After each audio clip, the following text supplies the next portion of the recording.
નમસ્કાર મિત્રો, થોડાક દિવસ પહેલા હું આપ પાર્ટી સાથે જોડાણી છું. હવે સોશિયલ મીડિયા ઉપર અત્યારે મારા ગાંજા હાઇબ્રિડને લઈને બિયરનો ગ્લાસ ભરતો હોય એવો વિડીયો, ઇલેક્ટ્રિક વેપવાળા વિડીયો, આ બધા વિડીયો અત્યારે સોશિયલ મીડિયામાં વાયરલ થઈ રહ્યા છે. તો એ મારું ભૂતકાળ છે. જે તમે એમ કહો છો કે દારૂ પાર્ટી, ગાંજો પીવે છે, દારૂ પીવે છે, તો એ વિડીયો તમે નિરખીને જોઈ લેજો. હું ખાલી બિયરનો ગ્લાસ ભરું છું, પીતી નથી. અને બીજી વસ્તુ, જે સ્મોકિંગ વાળા વિડીયો છે એ ઇલેક્ટ્રિક વેપ છે, જે નિકોટિન ફ્રી, આલ્કોહોલ ફ્રી છે, જેમાં કોઈ જાતનો નશો નથી. એ ઇલેક્ટ્રિક વેપ આપણા ગુજરાતમાં અત્યારે બેન છે. એ વિડીયો મારા આઉટ ઓફ કન્ટ્રી એટલે કે દુબઈના છે. જે બિયર વાળો ગ્લાસ છે એ હું ભરું છું. આ બધા જ વિડીયો મારા હસબન્ડ તુષાર ગજેરાએ આ બધા વિડીયો વાયરલ કરેલા છે. હવે એ વિડીયો કોણે ઉતાર્યો, મારી સાથે કયા લોકો હતા, તો મારી સાથે મારો હસબન્ડ જ હતો અને એના મિત્રો સાથી પણ હતા. એટલે એ વસ્તુ સાબિત નથી થતી કે હું દારૂ પીઉં છું કે મારે એવા કોઈ ગાંજાના ને એના નશા છે. વાત રહી હવે ગાંજા વેચવાની, તો હાઇબ્રિડ ગાંજો મારી પાસેથી પકડાણો છે. તો પેલા તમે લોકોએ જાણ્યો કે કેવી રીતના પકડાણો છે. એ મારો કેસ ચાલે છે. ન્યાયતંત્ર જો એ મને ફેસલો ન આપે તો એને તમે એના કરતા ઊંચા સ્થાન ઉપર હોય ને તમે નક્કી કરવા વાળા હોય કે હું એ ગાંજો લાવી છું ને હું ગુનેગાર છું, તો તમે બધા એવું રાખો, મને કઈ વાંધો નથી. એ ગાંજામાં મને ફસાવનાર પ્રદીપ ભાખર બગસરા ભાજપમાં તાલુકા પ્રમુખ છે. મારી સાથે મારા હસબન્ડ તુષારભાઈ ગજેરા પણ આમાં સાથે હતા.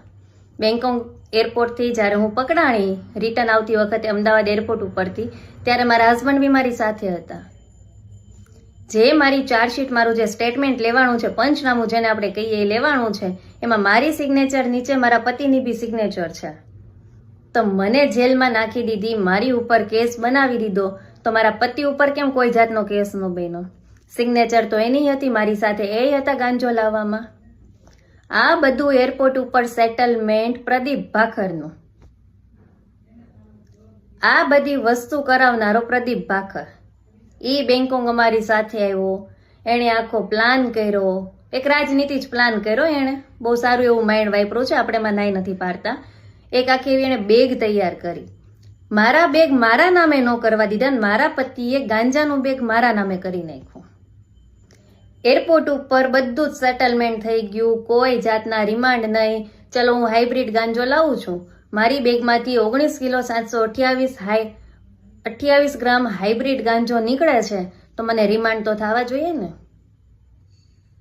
મારા રિમાન્ડ થાય, મને બધી પૂછપરછ કરવામાં આવે, પછી મારી ઉપર કેસ બને ને પછી મને જેલમાં નાખવામાં આવે.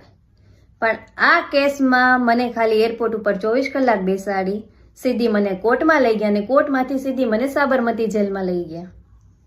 કોઈ જાતના રિમાન્ડ નહીં, કોઈ જાતની પૂછપરછ નહીં. એટલે આ એક પોલિટિક્સ કહેવાય ને.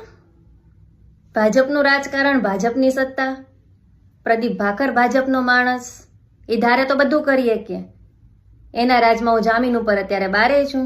બધા કહે છે, કમેન્ટ્સ આવે છે, બધાના વિડીયો હું જોઉં છું કે બેન હાઇબ્રિડ ગાંજો લાવ્યા છે તો કેસ કેમ નથી થયો, જામીન ઉપર છૂટી કેમ ગયા. આ બધા સવાલ તમે એને પૂછવા જાઓ. અને પ્રદીપ ભાખર એમ કહે છે કે આ કોઈ વસ્તુમાં મારો કંઈ હાથ નથી. તો કેમ ભાઈ, હું જ્યારે જેલમાં હતી ત્યારે તું મને બીજા અઠવાડિયે મળવા આવ્યો તો મારા ફેમિલી સાથે, મારા પતિ સાથે, ત્યારે તું મારા ફેમિલીને કૌશિકભાઈ વેકરિયા, જે અત્યારે કાયદા મંત્રી બન્યા છે, એને તું ગાંધીનગર એના બંગલા ઉપર મળવા બી લઈ ગયો તો અમારા ફેમિલીને. તું સાચો છો તો તારે આ બધું કરવાની ક્યાં જરૂર છે? તે જામીન માટે મને 2 લાખ રૂપિયા આપેલા છે. તું સાચો છો તો તું એવી કઈ સમાજ સેવા કે દેશ સેવા તો કરવા બેઠો નથી કે તું મને 2 લાખ રૂપિયા દેવાનો છો. મારા ભૂતકાળ અત્યારે તમે બધા ખોલો છો. હું આમ આદમી પાર્ટીમાં જોડાણી, આ એક સિસ્ટમ સાથે જોડાણી, તો તમે મારા બધા ભૂતકાળ ખોલો છો. એ મારું ભૂતકાળ હતું. પબ્લિક જાણે છે, સોશિયલ મીડિયામાં બધા જાણે છે હું એક ઇન્ફ્લુએન્સર છું, હું એક મોડલ છું. મારી લાઈફસ્ટાઈલ એ ટાઈમ ઉપર અલગ હતી. એ મારું ભૂતકાળ છે. મારા ભૂતકાળને અત્યારે મારા વર્તમાન સાથે અને ભવિષ્ય સાથે ન સરખાવી શકો તમે કોઈ. અને હજી કહું છું, એ વસ્તુ સાબિત નથી થતી કે હું દારૂ પીઉં છું કે હું ગાંજો વેચું છું. અને એટલી જ બધી કોઈને સફાઈ જોતી હોય તમારા બ્લડ રિપોર્ટ ટેસ્ટ કરાવી લો, દારૂ પીતી હશે, એવા કંઈ મારા વ્યસન હશે તો બધું એમાં આવી જાય. આ થઈ ગયા મારા ભૂતકાળની વાત. હવે આપણે જેણે આ બધા વિડીયો વાયરલ કર્યા છે, જેણે આ બધા કરાવ્યા છે સોશિયલ મીડિયામાં, ન્યૂઝ મીડિયામાં, આપણે એ લોકોના ભૂતકાળ વિશે હવે જાણીએ. રિસન્ટલીમાં હમણાં મને એવું જાણવા મળ્યું કે પ્રદીપ ભાખરની બેન છેલ્લા 1 વર્ષથી એના સસરાના ઘરેથી પિયરમાં બેઠી છે. શેની માટે? પ્રદીપ ભાખરે છૂટાછેડા માટે 2 કરોડની ખંડણી માંગણી કરેલી છે સામેવાળા પક્ષવાળા પાસે કે 2 કરોડ આપો એટલે અમારી બેન તમને છૂટાછેડા આપી દે. એ માણસ પોતે એની બેનને પૈસા માટે ઘરમાં બેસાડીને રાખે છે. ઉઘરાણી વાળા એની પાસે જાય છે, ભાઈ એને પૈસા દેતા નથી. એ ભૂતકાળ તો હજી એનો ચાલુ જ છે.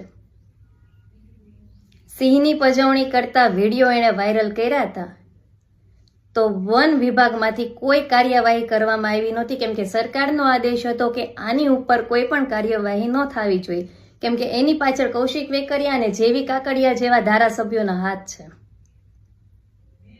આ એના ભૂતકાળ છે. આ બધા ઇતિહાસ ખોલો.